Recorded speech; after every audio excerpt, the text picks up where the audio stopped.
ये आकाशवाणी है। विशेष कार्यक्रम के अंतर्गत प्रस्तुत है एक कदम और बुजुर्गों के लिए श्रृंखला की 21वीं कड़ी बुजुर्ग और डेंटल हेल्थ।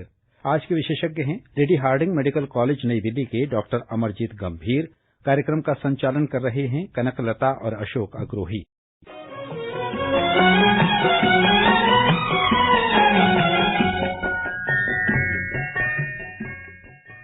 नमस्कार।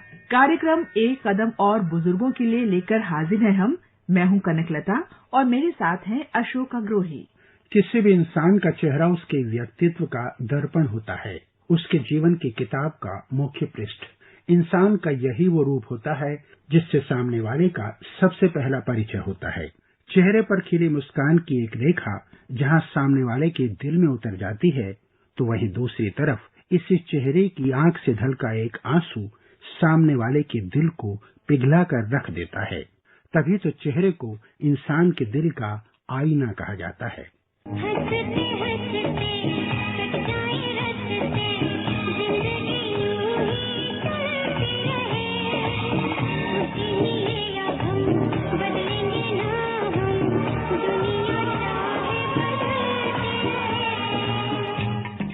आज के अंक में श्रोताओं हम दांतों की देखभाल और मौखिक स्वच्छता की बात करेंगे।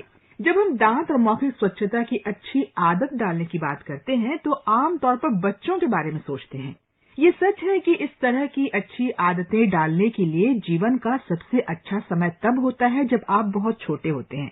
क्योंकि स्वच्छ दांत जीवन भर की जरूरत है, इसलिए उनकी उचित देखभाल जरूरी है ताकि वृद्धावस्था में दांतों की अनेक बीमारियों से बचा जा सके। दांतों की देखभाल और उनसे जुड़े सवालों के जवाब देने के लिए हमारे स्टूडियो में आमंत्रित हैं लेडी हार्डिंग मेडिकल कॉलेज के दंत विभाग के एसोसिएट प्रोफेसर डॉक्टर अमरजीत गंभीर। डॉक्टर अमरजीत, आपका स्वागत है हमारे कार्यक्रम में। धन्यवाद। डॉक्टर साहब, आपसे दांतों की देखभाल के बारे में तो हम चर्चा करेंगे ही, लेकिन उससे पहले हमें दांतों की बनावट, उनमें होने वाले परिवर्तनों और मसूड़ों के बारे में कुछ सामान्य सी जानकारी दीजिए ताकि आगे चर्चा में आसानी रहे। जी, हमारे दांतों में दो मेन पार्ट होते हैं, क्राउन और रूट। क्राउन वो पार्ट होता है जो हमको मुंह में नजर आता है और रूट वो पार्ट होता है जो हड्डी के अंदर होता है। हमारे दांतों के क्राउन का कलर सफेद होता है क्योंकि जो सबसे बाहर की उसकी लेयर होती है उसको हम इनेमल कहते हैं। ये इनेमल हमारी बॉडी की सबसे हार्डेस्ट स्ट्रक्चर होता है। इनेमल के नीचे डेंटिन की लेयर होती है, उसके नीचे पल्प या जो सॉफ्ट पोर्शन दांत का होता है वो होता है। और हमारे जो दांत हैं वो मसूड़ों की मदद से हड्डी के अंदर रहते हैं। डॉक्टर गंभीर, उम्र बढ़ने पर दांतों की जो समस्याएं होती है वो कौन कौन सी हैं प्रमुख उनमें से? ये उम्र बढ़ने के साथ में दांतों में कई तरह की समस्याएं देखी जाती हैं, जैसे दांत का गिर जाना, दांतों में कीड़ा लग जाना, मसूड़ों की बीमारियां हो जाना जिसको हम कॉमन लैंग्वेज में पायरिया भी कहते हैं।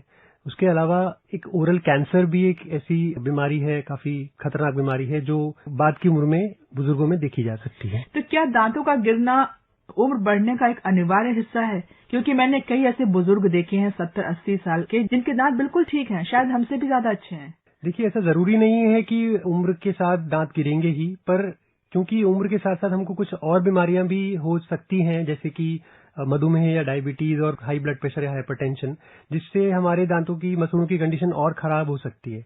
क्योंकि ये हम सब जानते हैं कि दांतों की बीमारियां और बाकी शरीर की बीमारियों में बहुत इंपॉर्टेंट रिलेशन होता है। तो इसलिए बढ़ती उम्र के साथ क्योंकि दांतों की देखभाल शायद नहीं ठीक से कर पा रहे, इसलिए दांतों की बीमारियां ज्यादा हो सकती हैं, पर ऐसा जरूरी नहीं है। आपने बीमारियों की बात की, तो क्या हृदय रोग और डिमेंशिया जैसी बीमारियां भी इससे हो सकती हैं दांतों? डिमेंशिया को लेके अभी कुछ स्टडीज हुई हैं जिसमें पाया गया है कि कुछ जो बैक्टीरिया हैं जो कि मसूड़ों में इन्फेक्शन कॉज करते हैं, वो अगर हमारे ब्लड के थ्रू ब्रेन में पहुंच जाए तो वो डिमेंशिया भी कॉज कर सकते हैं, यानी कि भूलने की बीमारी या अल्जाइमर्स डिजीज भी कॉज कर सकते हैं। हालांकि ये स्टडीज अभी रैंडमाइज्ड कंट्रोल ट्रायल जो कि ज्यादा पक्की स्टडीज होती हैं वो स्टडीज तो नहीं है, पर डेफिनेटली चांसेस हो सकते हैं कि इनमें रिलेशन हो। मुंबई से हमारे एक श्रोता ने पूछा है कि दांतों की समस्या से ग्रस्त अपने एक मित्र को वो डॉक्टर के पास ले जाना चाहते हैं, लेकिन समस्या ये भी है कि इस मित्र को डिमेंशिया बीमारी है, तो उन्हें किन बातों का ध्यान रखना पड़ेगा ऐसे पेशेंट को डॉक्टर के पास ले जाते समय? क्योंकि कई बार डिमेंशिया के मरीज जो है वो अपनी हालत ठीक से नहीं बता पाते, या डॉक्टर को भी थोड़ी परेशानी होती है उनसे उनकी प्रॉब्लम पूछने में कि वाकई उनको क्या प्रॉब्लम हो रही है। देखिए, इसके लिए जरूरी है कि जो पेशेंट हैं जिनको डिमेंशिया है, उनके कोई फैमिली मेंबर जो उनके साथ रहते हैं और उनकी कंडीशन को ज्यादा अच्छे से समझा सकते हैं डॉक्टर को, वो साथ में जाएं। और बाकी डेंटल डिजीज का ये है कि एग्जामिनेशन से, यानी कि परीक्षण करने से डॉक्टर को समझ में आ जाएगा कि पेशेंट को क्या क्या प्रॉब्लम्स हैं और किन चीजों का ध्यान उनको रखना चाहिए। पर इसमें फैमिली मेंबर्स का डिमेंशिया के पेशेंट में बहुत इंपॉर्टेंट रोल है। डॉक्टर साहब, प्लेग किसे कहते हैं? दांतों की सड़न से भी इसका कोई संबंध है क्या? जी, डेंटल प्लाक सर एक बायोफिल्म है जिसमें फूड मटेरियल और बैक्टीरिया होते हैं। ये एक चिपकने वाली फिल्म होती है जो दांतों पे चिपकने से, जिससे डेंटल केरीज या दांतों में कीड़ा लगने की सबसे बड़ा कारण डेंटल प्लाक होता है। उसके अलावा जो मसूड़ों की और पीरियोडोंशियम की बीमारी होती है, जिसको पायरिया या पीरियोडोंटाइटिस कहते हैं, उसके लिए भी डेंटल प्लाक सबसे इम्पोर्टेंट फैक्टर है। अच्छा, एक बड़ा रोचक सा सवाल है। कई लोग कहते हैं कि इनकी अक्कल दाढ़ निकल रही है। ये अक्कल दाढ़ क्या है? क्या इसका अक्ल से या समझदारी से भी कोई संबंध है? जी, ये एक भ्रम है लोगों के दिमाग में कि अक्कल दाढ़ का अक्कल से संबंध है। एक्चुअली इसको अक्कल दाढ़ इसलिए कहते हैं क्योंकि ये किसी भी व्यक्ति के मुंह में तब आती है जब वो मैच्योर हो जाता है। इसकी जनरली जो मुंह में आने का समय है अक्कल दाढ़ का, वो 17 से 25 वर्ष है, और हम ये एक्सपेक्ट करते हैं कि किसी भी व्यक्ति को वो समझ आ जाएगी, इसलिए इसको अक्कल दाढ़ कहते हैं। अदरवाइज इसका अक्कल से कोई संबंध नहीं है। भरतपुर से हमारे एक बुजुर्ग श्रोता विकास शर्मा पूछते हैं कि मेरे दांत गर्म और ठंडी चीजों के लिए बहुत संवेदनशील हो गए हैं, न तो वे अधिक गर्म चीज खा सकते हैं और न अधिक ठंडी चीज। उन्हें क्या करना चाहिए? देखिए, ये बहुत ही एक कॉमन समस्या है लोगों की, ठंडा और गर्म लगना। इसका मुख्य कारण ये हो सकता है कि या तो उन्होंने ब्रश करने का तरीका उनका ठीक नहीं है, जिससे जो दांतों की क्राउन की ऊपर की लेयर एनामल है वो घिस गई है, वो हट गई है, और उसके पीछे की जो डेंटिन लेयर जिसके बारे में मैंने बताया था, वो सबसे इम्पोर्टेंट होती है सेंसिटिविटी या ठंडा गर्म लगने के लिए, वो एक्सपोज हो गई है। तो इसका पता तो एक डेंटल परीक्षण के बाद ही लगाया जा सकता है कि क्यों ठंडा गर्म लग रहा है। तो मैं उनको यही सलाह दूंगा कि वो एक अपना जाके लोकल डेंटिस्ट से जाके एक बार परीक्षण करवाएं। इसका इलाज बिल्कुल संभव है, बट एक बार उनको परीक्षण जरूर करवाना चाहिए। वैसे हर किसी को, खासकर बुजुर्गों को, साल में कितनी बार डेंटल चेकअप के लिए जाना चाहिए? देखिए, ऐसा कोई फिक्स्ड ड्यूरेशन तो नहीं है, पर मेरे हिसाब से 6 मंथ्स में, हर 6 महीने में एक बार तो डेंटल परीक्षण बुजुर्गावस्था में जरूर कराना चाहिए। मसूड़े के संक्रमण से दांत खराब हो जाते हैं, तो इससे बचने के लिए किन बातों का ध्यान रखना चाहिए? जी बिल्कुल, मसूड़े के संक्रमण से बचना बहुत जरूरी है। तो इसके लिए सबसे इम्पोर्टेंट है हम अपने दांतों को, मसूड़ों को साफ कैसे करते हैं। तो उसके लिए सबसे इम्पोर्टेंट है टूथ ब्रशिंग। ब्रशिंग में हमको ब्रश सही यूज करना चाहिए, ज्यादा हार्ड ब्रश यूज नहीं करना चाहिए। हर 3 से 4 महीने में ब्रश को चेंज करना चाहिए, क्योंकि उनके ब्रिजल्स नहीं तो खराब हो जाएंगे। हमारे ब्रशिंग का तरीका सही होना चाहिए, हमको इस तरह से ब्रश करना चाहिए ताकि हम दांतों की सारी सरफेसेस को, सारी तहों को साफ कर सकें। उसके अतिरिक्त ब्रशिंग के अलावा एक डेंटल फ्लॉसिंग भी चीज होती है। एक धागा होता है जो 2 दांतों के बीच के स्पेस में से जो खाना फंस जाता है, जो यहाँ नॉर्मली ब्रश नहीं पहुंच सकता, वहां से खाने को निकालने में मदद करता है। क्या इससे मसूड़ों पर नुकसान नहीं पहुंचेगा? अगर फ्लॉसिंग सही तरीके से की जाए तो उसमें मसूड़ों को नुकसान नहीं होगा। इसलिए मैं ये कहना चाहूंगा कि फ्लॉसिंग का सही तरीका वो डेंटिस्ट बता सकते हैं, एक मॉडल पे डेमोन्स्ट्रेट करके बता सकते हैं। उस तरह से अगर फ्लॉसिंग की जाए तो कोई नुकसान नहीं होगा। और सबसे एक और जरूरी बात जरूर बताना चाहूंगा कि किसी भी तंबाकू जैसे पदार्थ का सेवन बिल्कुल नहीं करना चाहिए, क्योंकि वो सबसे बड़ा कारण होता है मसूड़ों को और दांतों को खराब करने का। इसी से जुड़ा हुआ सवाल है हमारा कि जो लोग धूम्रपान करते हैं, कई लोग तंबाकू खाते हैं या फिर पान मसाला खाते हैं या ऐसी दूसरी चीजें खाते हैं, इनका हमारे मुंह पर, हमारे दांतों पर या हमारी सलाइवा या हमारी जीभ पर क्या असर पड़ता है?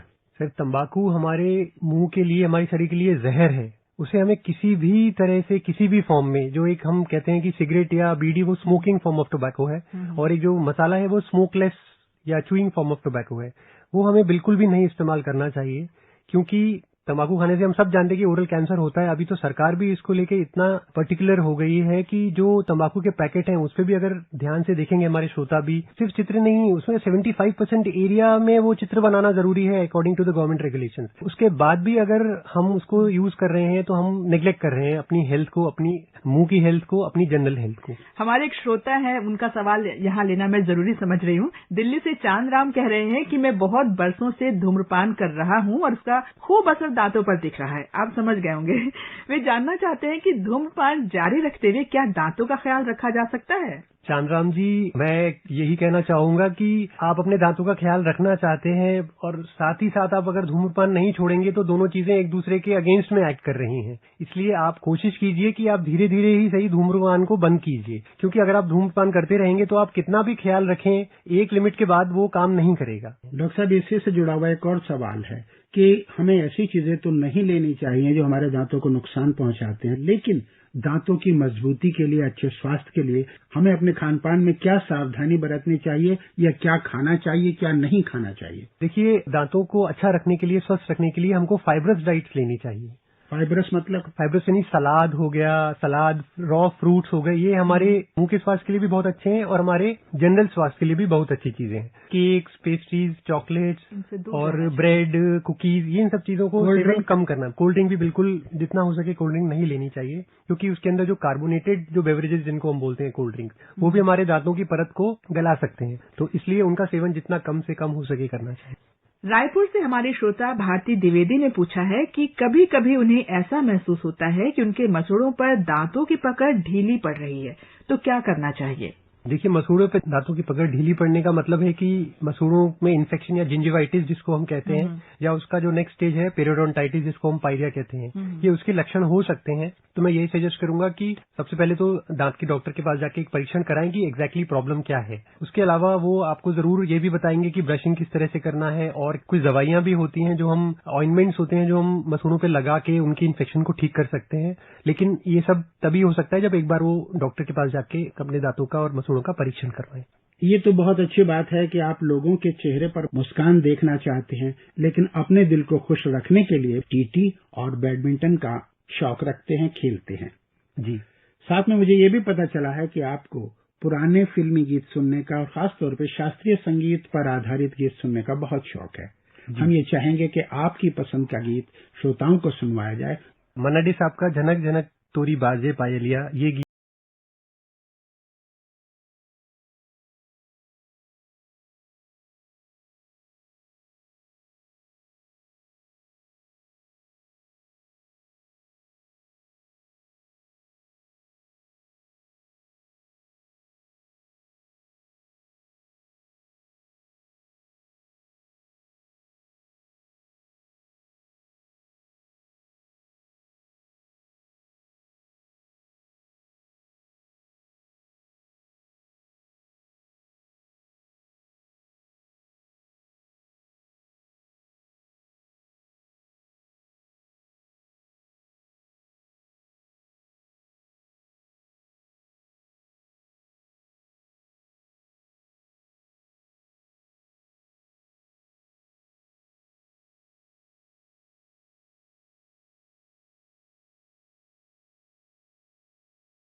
के साथ हैं लेडी हार्डिंग मेडिकल कॉलेज के दंत विभाग के एसोसिएट प्रोफेसर डॉक्टर अमरजीत गंभीर, और इनसे हम वृद्धावस्था में दांतों की देखभाल के बारे में चर्चा कर रहे हैं। डॉक्टर साहब, चर्चा को आगे बढ़ाते हुए हम अपने एक श्रोता का सवाल लेते हैं।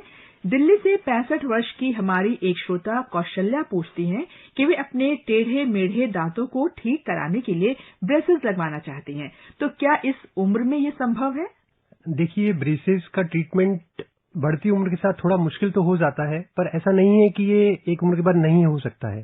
ये उनके एक्सरे करा के और उनकी हड्डी किस तरह की है, उनका स्वास्थ्य किस तरह का है दांतों का, इसको देखने के बाद ही बताया जा सकता है। जो ब्रेसेस का ट्रीटमेंट है उसके लिए जो डेंटल के स्पेशलिस्ट हैं उनको हम ऑर्थोडोंटिस्ट कहते हैं। तो मैं उन्हें सजेस्ट करूंगा कि अगर वो ऐसा ट्रीटमेंट कराना चाहते हैं तो वो अपने नजदीक के किसी ऑर्थोडोंटिस्ट से जाके कंसल्ट करें। वो उनका एक्सरे लेके और उनके एग्जामिनेशन करके बता सकते हैं कि ऑर्थो ट्रीटमेंट या जो ब्रेसेस का ट्रीटमेंट जिससे वो जो कराना चाहते हैं वो संभव है कि नहीं। क्या विटामिन डी की कमी का असर भी दांतों के स्वास्थ्य पर पड़ता है? जी बिल्कुल, किसी भी विटामिन डेफिशिएंसी का असर हमारे मुंह पे और दांतों के स्वास्थ्य पे बिल्कुल पड़ सकता है। इसलिए हमको रेगुलर बेसिस पे अपने बेसिक चेकअप्स भी कराते रहने चाहिए ताकि हमको अगर कोई डेफिशिएंसी है तो वो हमको पता लग जाए। क्या कैल्शियम की कमी से भी कुछ नुकसान पहुंचता है दांतों को? जी देखिए, कैल्शियम की कमी का फर्क तब ज्यादा पड़ता है जब दांत बन रहे होते हैं, यानी कि जब इंट्रायूटेराइन स्टेज होती है ना, तब उसका असर ज्यादा होता है। तो प्रेग्नेंट वुमेन में कोई भी डेफिशिएंसी होना दांतों के लिए बहुत नुकसानदायक हो सकता है, बच्चे के दांतों की। डॉक्टर साहब, हमारे एक श्रोता ने लिखा है कि पिछले कुछ दिनों से उनके मुंह में खुश्की बहुत रहती है, पूरा मुंह सूखा रहता है। ऐसा क्यों होता है? क्या ये किसी बीमारी का लक्षण है या किसी दवाई का साइड इफेक्ट? मुंह का सूखापन यानी ड्राइनेस ऑफ माउथ, ये एक कॉमन प्रॉब्लम है, बुजुर्गों में भी देखी गई है। इसके कई कारण हैं। सबसे इम्पोर्टेंट कारण है कि अगर आप सफिशिएंट क्वांटिटी में, सफिशिएंट मात्रा में पानी नहीं पी रहे तो डिहाइड्रेशन से मुंह सूख सकता है। उसके अलावा कई ऐसी दवाइयां हैं जिनका साइड इफेक्ट होता है, जैसे हम कई एंटीकोलिनर्जिक्स लेते हैं, दवाइयां एंटीहिस्टामिनिक्स, जैसे सर्दी जुकाम के लिए हम सेट्रिजिन लेते हैं, उनका साइड इफेक्ट भी होते हैं जिसके कारण मुंह सूखा रह सकता है। तो उससे बचने का सबसे अच्छा तरीका है कि सफिशिएंट क्वांटिटी में पानी जरूर पीना चाहिए। सोनीपत के रामेश्वर यादव की समस्या ये है कि उनके हाथों में आर्थराइटिस है, इससे उन्हें ब्रश करने में बहुत मुश्किल होती है। उन्हें क्या करना चाहिए? देखिए, अगर ब्रश करने में मुश्किल हो रही है आर्थराइटिस के कारण, तो एक पावर टूथब्रश या इलेक्ट्रिकली ऑपरेटेड टूथब्रश भी आते हैं जिसमें हमको एफर्ट लगाने की जरूरत काफी कम होती है। वो इलेक्ट्रिकली ऑपरेटेड होते हैं, बैटरी ऑपरेटेड होते हैं, तो उससे हमारा हाथ का यूज बहुत कम हो जाता है और वो काफी इफेक्टिव भी होते हैं। डॉक्टर साहब, भी इलेक्ट्रिकली ऑपरेटेड इस इंस्ट्रूमेंट का इस्तेमाल कर रहे हो तो हमारे शरीर की सुरक्षा को कोई खतरा नहीं होता क्या? नहीं, उसके अंदर सेफ्टी मैनुअल भी रहता है, तो ऐसी कोई समस्या नहीं होगी। डॉक्टर साहब, दांतों और मसूड़ों का आपस में बहुत गहरा संबंध है, इसलिए अब कुछ चर्चा मसूड़ों के बारे में भी हो जाए। आप ये बताइए कि मसूड़ों को स्वस्थ रखने के लिए हमें क्या करना चाहिए? मसूड़ों की समस्याओं के लक्षण है कि मसूड़ों से खून आना, मुंह से बदबू आना, मसूड़ों का ढीलापन हो जाना, दांत का ढीला हो जाना, अल्टीमेटली ये सारे लक्षण हैं मसूड़ों की बीमारियों के। मसूड़ों को स्वस्थ रखने के लिए हमको ब्रशिंग में दांत के अलावा मसूड़ों को भी साफ करना होता है। बहुत से लोगों को ऐसा लगता है कि ब्रशिंग सिर्फ दांतों के ऊपर की जाती है, बट ऐसा नहीं है। हमको ब्रशिंग मसूड़ों पे करके उनको भी स्टिमुलेट करना होता है ताकि वो स्वस्थ रहें, हेल्दी रहें। उसके अलावा तंबाकू जैसे पदार्थों का सेवन बिल्कुल नहीं करना है। ब्रशिंग सही समय पे कम से कम दिन में 2 बार सही तरह से करना है और सफिशिएंट क्वांटिटी में पानी पीना है। रेवाड़ी से राघव दास पूछ रहे हैं कि दांत गिरने पर कुछ साल पहले उन्होंने डेंचर लगवाया था, पर अब वे इस डेंचर के साथ असहज महसूस कर रहे हैं, ऐसा क्यों? देखिए, वक्त के साथ साथ जो डेंचर में जो दांत लगते हैं वो घिस जाते हैं, जिसके कारण उसका फिट भी उतना अच्छा नहीं रहता और उनका जो खाने की एफिशिएंसी है वो भी कॉम्प्रोमाइज हो जाती है।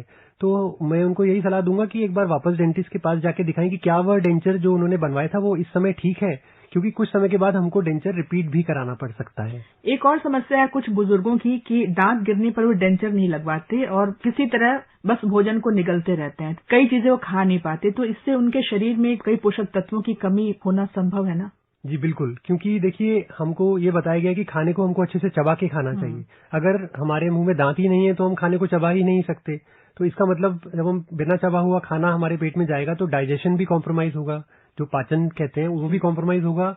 उसके कारण हमको सफिशिएंट अमाउंट में जो न्यूट्रिएंट्स जो हमको ब्लड में मिलने चाहिए वो नहीं मिल पाएंगे। कई चीजें वो खाने से वंचित खा भी नहीं पाएंगे और जो खाएंगे वो भी ठीक से चबाएंगे नहीं तो वो एब्जॉर्ब नहीं होगा ठीक से। तो अगर दांत गिर गए हो तो डेंचर लगवा लेना चाहिए। जी बिल्कुल, देखिए बिना दांत के रहना तो मैं बिल्कुल भी सजेस्ट नहीं करूंगा। अब ये बताइए, क्या डेंटल इम्प्लांट डेंचर का विकल्प है और डेंचर की तुलना में कितना सुरक्षित है? देखिए, डेंटल इम्प्लांट्स एक बहुत ही अच्छा विकल्प है, लेकिन ये है कि उसका इंडिकेशन जरूर सही से देखना चाहिए, क्योंकि इम्प्लांट्स को हमको हड्डी में लगाना होता है। डेंटल इम्प्लांट हमने कोशिश की है टेक्नोलॉजी की मदद से कि दांत का एक सब्स्टिट्यूट तैयार करने की कोशिश की है, जिसमें जो एक स्क्रू है वो हड्डी के अंदर हम डालते हैं। वो हड्डी के अंदर डालते हैं, वो हड्डी के साथ जुड़ जाता है, माइक्रो मैकेनिकल लेवल पे जुड़ जाता है। तो वो एक जैसे दांत के रूट या उसकी जड़ का जैसा काम करता है। उसके ऊपर हम स्क्रू की मदद से एक कैप लगा देते हैं जो कि टूथ के कलर का होता है। तो इससे ऐसा लगता है कि ये नेचुरल दांत है और जो हड्डी में उस स्क्रू की मदद से रिटेन रहता है, फिक्स्ड होता है। और आजकल मैक्सिमम लोग फिक्स्ड चाहते हैं, फिक्स्ड रेस्टोरेशन या फिक्स्ड डेंचर चाहते हैं। तो उनके लिए एक अच्छा विकल्प है, प्रोवाइडेड कि उनके मुंह में हड्डी सफिशिएंट अमाउंट में है जिससे कि इम्प्लांट ठीक से डाल के उसमें एक्सेप्ट हो जाए। सब पेशेंट्स के लिए शायद इम्प्लांट्स नहीं पॉसिबल हो पाते, तो वो एक डेंटिस्ट के एग्जामिनेशन के बाद बताया जा सकता है कि कहाँ पे डेंटल इम्प्लांट सक्सेसफुल होने के चांसेस है। और दांतों की अगर हम क्लीनिंग की बात करें तो कुछ लोगों में धारणा होती है कि इससे दांत कमजोर हो जाते हैं। नतीजा ये होता है कि इस वजह से अपने दांत साफ नहीं कराते और बढ़ती उम्र के साथ दांतों में गंदगी भी जमा होती ही रहती है। तो आप क्या सलाह देना चाहेंगे? देखिए, ऐसा नहीं है कि दांतों की सफाई कराने से दांत को नुकसान होता है या वो ढीले हो जाते हैं। वो शुरू में कुछ समय पेशेंट्स को ऐसा जरूर लगेगा कि दांत लूज हो गए हैं, क्योंकि स्केलिंग से या दांतों की सफाई से हम जो दांतों के ऊपर एक कैल्शियम की परत जम जाती है जिसको हम टार्टर या कैलकुलस कहते हैं, उसको निकालते हैं। उसको निकालने से कुछ समय के लिए दांत ढीले महसूस होते हैं, लेकिन कुछ समय के बाद 2-3 हफ्ते के बाद वो हमारे मसूड़ों को और बेटर हेल्थ प्रोवाइड करता है। तो इसलिए ये धारणा गलत है कि दांत की सफाई कराने से नुकसान हो जाएगा। हाँ, मैं ये जरूर कहूंगा कि हर 2 महीने 3 महीने के बाद दांतों की सफाई कराना ठीक नहीं है। और एक बात और, कुछ लोगों में धारणा होती है कि जीभ की सफाई जरूरी नहीं है, पर दांतों का जो कहते हैं ओवरऑल जो हेल्थ है उसके लिए इसकी सफाई भी जरूरी है। बिल्कुल, जीभ की सफाई भी बहुत जरूरी है। आप देखेंगे टंग क्लीनर्स इतने अलग अलग तरह से आते हैं, तो बिल्कुल जुबान की सफाई भी बहुत जरूरी है, क्योंकि जुबान के ऊपर अगर हम सफाई नहीं करेंगे तो बहुत सारी माइक्रो ऑर्गेनिज्म्स, बैक्टीरिया जमा हो जाएंगे जो बहुत सारी बीमारियां कॉज कर सकते हैं। जब दांतों के स्वास्थ्य की बात होती है तो फ्लोराइड का जिक्र जरूर आता है। हम ये जानना चाहते हैं कि इस फ्लोराइड का हमारे दांतों के स्वास्थ्य से क्या संबंध है और हमें फ्लोराइड का इस्तेमाल या जो भी कुछ है इसकी सुरक्षा लेनी है तो क्या करना चाहिए और क्या नहीं करना चाहिए। फ्लोराइड एक मिनरल है जो हमारे दांतों में कीड़े लगने के चांसेस को कम करता है, क्योंकि वो दांतों के फ्लोरेपेटाइट क्रिस्टल्स बनाता है एपेटाइट क्रिस्टल के साथ मिलके, जो कि स्ट्रांग होते हैं और जिनमें आसानी से कीड़ा नहीं लगता। लेकिन ज्यादा मात्रा में फ्लोराइड हमारे दांतों के लिए, बॉडी के लिए हार्मफुल भी हो सकता है, क्योंकि उससे हमको फ्लोरोसिस नाम की बीमारी हो सकती है। तो ये जरूरी है कि हम सही मात्रा का फ्लोराइड लें। जो सही मात्रा है वो 0.7 मिलीग्राम या पार्ट्स पर मिलियन की है पानी में।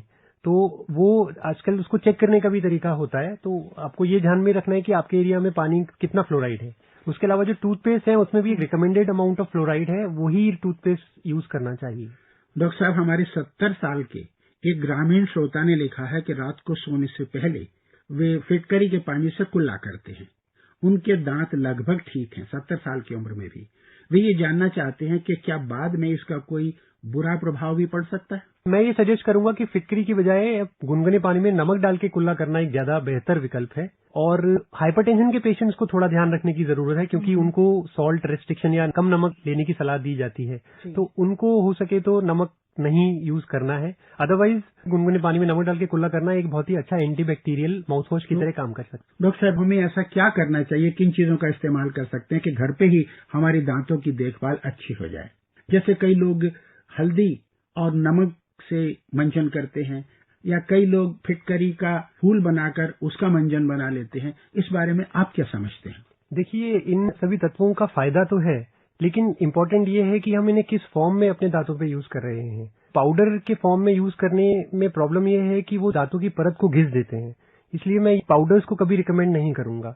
आजकल जो पेस्ट आते हैं उनमें ये सभी इंग्रेडिएंट्स इनकॉर्पोरेट किए गए हैं, तो मैं ये सलाह दूंगा कि आप वैसे पेस्ट यूज कर सकते हैं जिनके अंदर ये इंग्रेडिएंट्स हों, पर आप इनको रफ फॉर्म में, रॉ फॉर्म में यूज करेंगे तो वो आपके दांतों के लिए नुकसानदायक भी हो सकते हैं। एक सवाल और है कि जिनका रूट कैनाल ट्रीटमेंट हुआ है, क्या उन्हें सख्त चीजें नहीं खानी चाहिए उस तरफ से, जैसे साबुत अमरूद है या चने है या गन्ना है? जी देखिए, रूट कैनाल के बाद क्या होता है कि दांत ब्रिटल हो जाता है, तो इसलिए रूट कैनाल के बाद ट्रीटमेंट खत्म नहीं होता। रूट कैनाल के बाद एक कैपिंग भी होती है, तो वो भी पेशेंट्स को जरूर कराना चाहिए, तभी ट्रीटमेंट कंप्लीट होता है। जिन्होंने वो कैप लगवा रखा है तो क्या वो उस तरफ से सख्त चीजें खा सकते हैं? कुछ हद तक खा सकते हैं, पर देखिए एक बार रूट कैनाल ट्रीटमेंट और कैप होने के बाद थोड़ा सा नेचुरल दांत के साथ हम कंपेयर नहीं कर सकते, तो इसलिए थोड़ा सावधानी बरतना हमेशा बेटर है, क्योंकि कई बार रूट कैनाल के ट्रीटेड दांतों में फ्रैक्चर हो सकता है अगर ज्यादा फोर्स लगाया जाए तो इसलिए मैं यही सलाह दूंगा कि थोड़ा सा उन चीजों का ध्यान रखा जाए, बट बिल्कुल खाना तो नॉर्मल सारी फूड जो है वो रूट कैनाल ट्रीटमेंट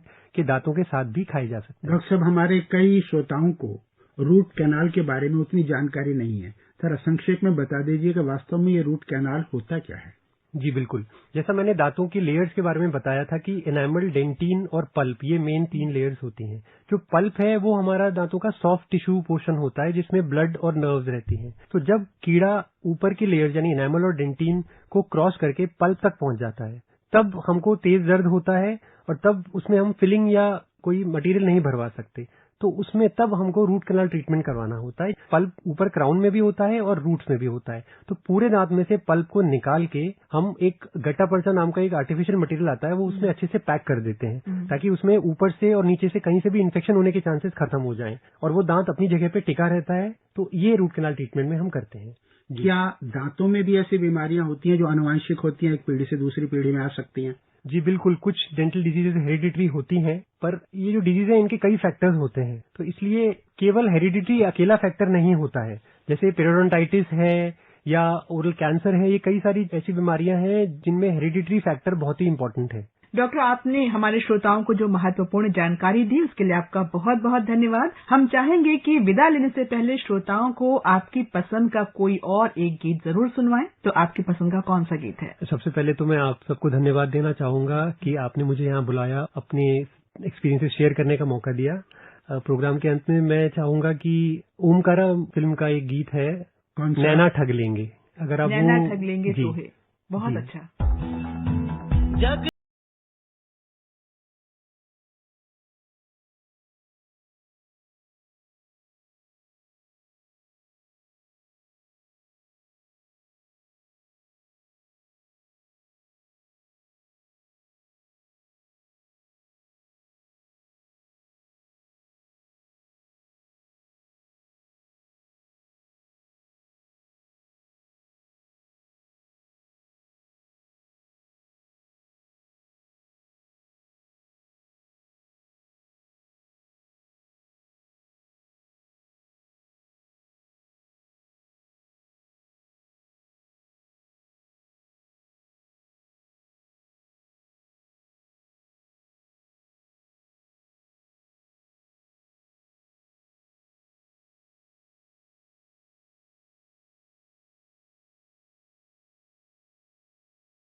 कार्यक्रम में हमारे साथ थे लेडी हार्डिंग मेडिकल कॉलेज के दंत विभाग के एसोसिएट प्रोफेसर डॉक्टर अमरजीत गंभीर। इनसे हम वृद्धावस्था में दांतों की देखभाल के बारे में चर्चा कर रहे थे।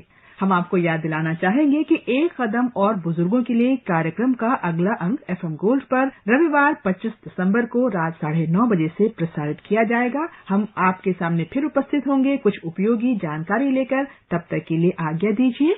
नमस्कार।